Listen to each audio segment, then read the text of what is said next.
It's been so fun. I think that like, well, we played last weekend as well, but I think this weekend has been like such a dream. Like the set was solidified, our sound team was really awesome, the crowd was really involved and very tuned in. So it was a really really amazing time.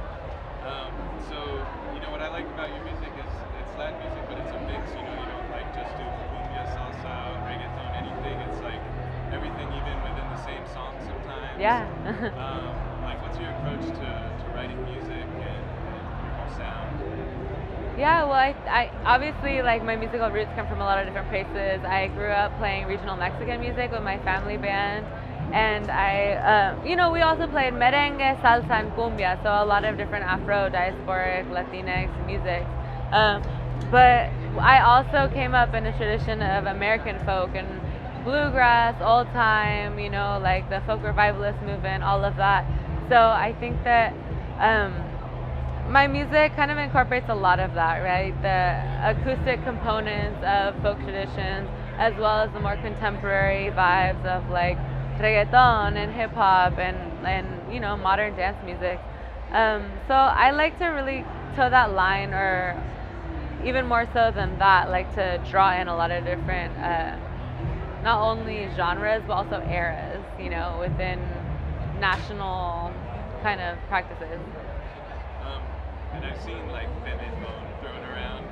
Is that like a term that you use yourself, or is that just like something that media kind of use with? Yeah, well, I started because there's always so much pressure and so much kind of an obsession to really ask artists to classify their music or to like genreify it or like kind of distill it, I guess, in a certain sense. And so, yeah, femeton is the word that I started using just to kind of portray my intention as like a radical feminist and anti-racist, to kind of imbue, that within the project. Reggaeton, I feel like it very often adheres to a super machista and like femme exclusive like vibe, like straight up.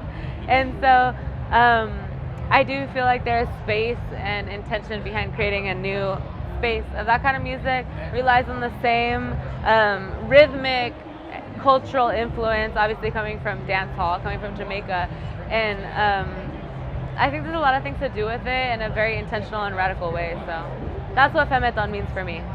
Right. So your album, it came out March 12th, 2020, which I think that's the only thing that happened that month. Nothing else. Of course, like that was a big time for everyone with the dominoes falling with COVID. But for you in particular, I imagine a project you've been working on for a while. What was that like? Yeah, I mean, I think that it was such a like.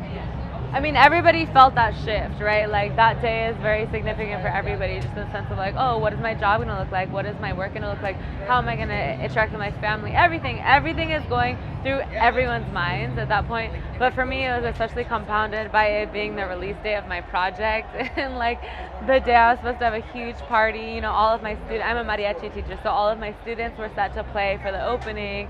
And I was gonna have, my audience is very intergenerational, so I was gonna have, like my niece and nephew and all the grandmas and everyone there. So it was just, it was a crazy moment, but it also, I think this whole last year functioned to really inform me as to how I can continue to be active and just lit in a lot of different avenues, right? Like, you got to figure out how to do it. If you can't have your album released, then at least be present in other ways.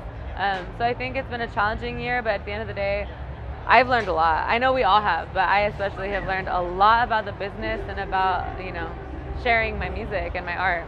Because you were supposed to play South by, is that right? Yes, yeah. Yeah, I was going to come down with the whole band to play South by, and then we were going to be, touring, and we had a lot of stuff on the books. But I hope I still can someday come to South by. Well, if it happens. Yes, I know, right? At least something like that. Yeah, but it must be great touring again and playing live for people.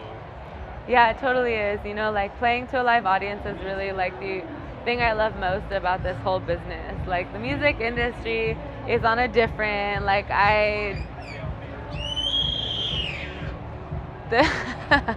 that's how sometimes I feel about the music industry. Same. right? Mood.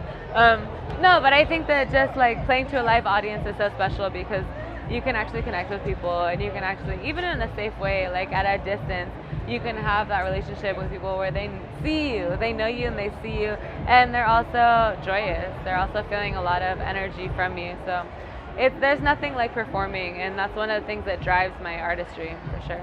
And you mentioned the music industry, and I know you say you're a teacher. Why is that important to you, like the mentorship? Like, because you've been thrown into the industry, and I know that I believe you said, you wish you had a mentor for dealing with the industry. Why is that important to you? I think that people need to see, well, I think a lot of it has to do with the programs that I do teach with, one of which is SF Jazz. We do like a blues and American roots music and writing course. And the other is a mariachi program. So I teach regional Mexican music, mariachi music in public schools, elementary and middle schools. So I think that specifically those two programs are important to me because I didn't have a lot of culturally relevant, like really exciting and inclusive music programs throughout my childhood in public school. So being able to have that presence and really like maintain that space and carve out that space and foster, the kids, like choose mentees and have like impactful artistic relationships with the kids is really, really important to me and to my creativity and hopefully to them as well. And working in local news in Austin, one big theme here is something that's probably familiar to you. It's all these tech companies who are moving to Austin, and the Austinites who have been here generations are getting priced out, and neighborhoods are getting gentrified. You have Quien Me La Paga, your song kind of touches on that theme in SF. What's your message to Austinites who are dealing with the same thing, and like, what's been your approach as someone who's from San Francisco dealing with it? Yeah, I mean, I think first of all, the first thing I want to do is to definitely acknowledge and apologize for the impact that California tech industry has on Austin. Like coming up in San Francisco, you feel so much pressure, obviously, of an incoming industry and demographic and taking over your city. But I have been, in talking to a lot of Austin natives and people who live here, I've been able to recognize that that's what's happening here and almost like peripherally to San Francisco. Like that's the second wave. So I feel that pain and I see that impact.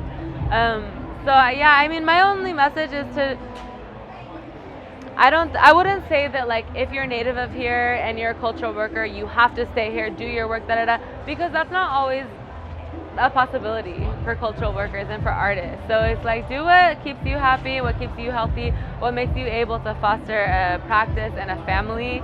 But also as somebody who does feel committed to staying in the Bay Area as a cultural worker and an artist and an educator, I just want to tell everybody that when you see the work that you do reflected and really exponentialized with these kids, like it's all worth it. It's all worth it to see my students striving and playing and having their own projects, and it feels really good. And I don't think it's different from doing that in another place, but I think that you're able to see that a little bit more purely when you're from that same space, right, that you're teaching in. And you recently collaborated with Los Tex Maniacs, is that right, from San Antonio? Yeah. How'd that come about? Just get that Texas angle. Yeah, well, so I mean, obviously, I grew up playing conjunto and like rancheras and música norteña. That's always been like a practice with the family and the culture of the family. But I met the Tex Maniacs when they did a house show in San Francisco, and we, stayed up all night jamming and partying and playing, and they invited me to San Antonio to record with them. So yeah, we just had a really great week. We were in the studio, we made a bunch of music, and it felt very organic, very like, that's why I do music, to meet people, to connect with people, to create new things that like we all know about and care about, but it's gonna have a different sound like when you have different collaborators. And any other projects you're working on or anything you want to add? Yeah, so I have a song coming out on October 15th, Mi Nueva Amor, and with a visualizer that we shot in 16mm film, which is really exciting. So yeah, I have a song coming out and a vinyl release on October 12th. No, I'm sorry, November 12th, which will be at Amoeba in San Francisco. So yeah, vinyl. Finally, shoot. Finally, the vinyl is dropping. So yes, my first.